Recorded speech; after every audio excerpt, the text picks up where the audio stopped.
यापूर्वी तोतया पोलीस बनून अनेक मातब्बरांनी अनेक महिलांचे दागिने रोकड लंपास केली होती। मात्र आता एका तोतया पोलीस कर्मचाऱ्याने पोलीस पोशाख परिधान करून चक्क लॉकडाऊनचा गैरफायदा घेतला आहे। कारंजा येथील 37 वर्षीय विनायक सुधाकर इंगळे असे तोतया पोलीस कर्मचारीचे नाव आहे। त्याला आधीपासूनच पोलीस बनायचे होते, मात्र तो पोलीस भरतीत लागू शकला नाही। परंतु नेहमी पोलीस बनायचे स्वप्नच असल्याने त्याने स्वतः पोलीस बनायचे ठरविले।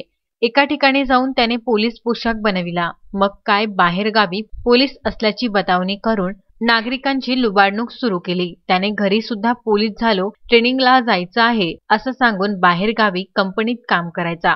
त्याने अमरावती शहरात येऊन राजापेठ हद्दीतील डी-मार्ट मध्ये जाऊन ही पोलीस असल्याची बतावणी केली होती। यावर राजापेठ पोलिसांना आधीच शंका निर्माण झाल्याने त्याच्यावर वॉच होता। त्याने सबनीस प्लॉट परिसरात येऊन दुपारी 4 नंतर उघडे असणाऱ्या दुकानदारांना दमदाटी करून पैसे हडप करण्यात आले। त्याच परिसरात राजापेठ पोलीस कर्मचारी असल्याने पुन्हा त्याच्या लक्षात आल्याने नागरिकांच्या तक्रारीवरून तोतया पोलिसाला ताब्यात घेतले। त्याच्या जवळील बनावट पोलीस ओळखपत्र, पोलीस पोशाख जप्त करण्यात आला आहे। 21 जुलैला त्याला न्यायालयात हजर केले असता न्यायालयाने त्याला 24 जुलैपर्यंत पोलीस कोठडी सुनावली आहे। विशेष म्हणजे याच तोतया पोलीस विनायकने पोलीस असल्याचे सांगून 2 वर्षापूर्वी युवतीसोबत लग्न केले होते।